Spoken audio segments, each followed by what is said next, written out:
play with. There was a school not far away that had a wonderful playground. Life was good. One day, my parents, thinking that 6 little kids weren't enough, brought home from an orphanage a little baby girl, a foster child named Bonnie. I was quite young at the time, and I didn't quite understand the foster part of that equation. I simply fell in love with beautiful Bonnie, with her blonde hair, her big blue eyes, and her captivating smile. She was only 5 weeks old when she came to stay with us, and in the 10 or 11 months that she lived with us, she crept right into my heart. She was my new baby sister.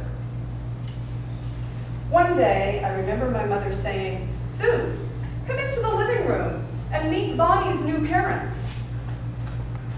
Man, I might have heard some talk about Bonnie getting new parents, but if I had heard it, it didn't sink in. Not until I was face to face with those people, sitting on my living room couch in my living room,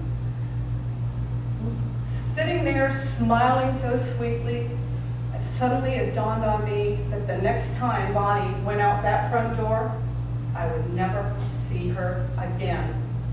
And I hated hearing that woman say that she and her husband were going to change Bonnie's name to Barbara. Not only were they stealing Bonnie from me, but they were stealing her identity from her. I was horrified. The next thing I remember, I was sitting in a corner of a little woodshed in my backyard, crying my eyes out, trying to understand. I was never going to see Bonnie again. I soon came to learn the reason that Bonnie was getting a new home. My parents were planning to move to sunny Florida.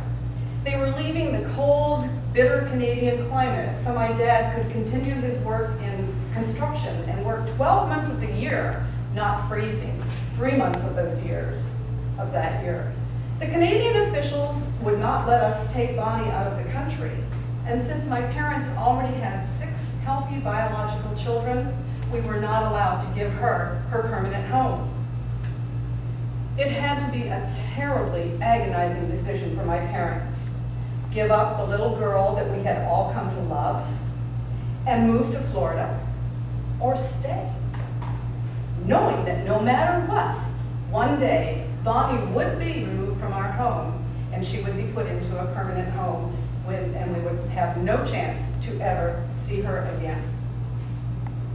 In the end, what they did was probably best for everyone.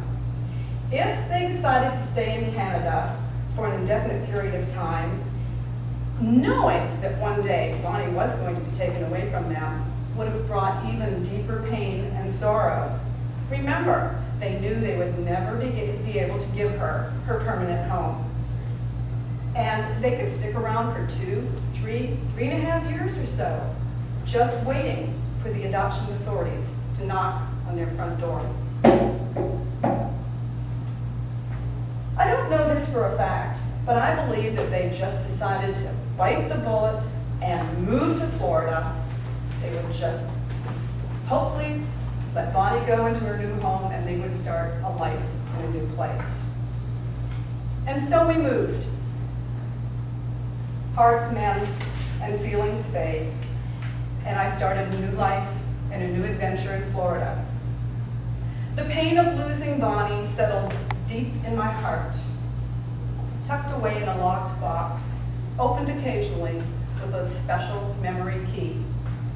I never really forgot her though, and as I grew older, I knew that one day I had to have a daughter just like Bonnie. That is where I learned that God has a sense of humor. He blessed me with 5 children, 4 very handsome, dark-haired, brown-eyed boys, and 1 beautiful, blonde-haired, blue-eyed daughter, just like Bonnie. It was 1952 when I said goodbye to Bonnie, and it was 1972 when I said hello to my beautiful, blonde-haired, blue-eyed daughter, Sheila. My kids are in their 30s and 40s now. One son lives in Minnesota, one in North Dakota, one in Hawaii, and one here in Florida. My blonde-haired, blue-eyed daughter lives close by. We see each other a couple of times a week. She has two wonderful children, a dark-haired, brown-eyed boy, Tyler, the apple of my eye, and a beautiful blonde, blue-eyed daughter, Brittany, the image of her mother. My children and my grandchildren fill my life, but not so overflowing that they've wiped away the wonderful memories of my baby sister, Bonnie. Mr. Costa.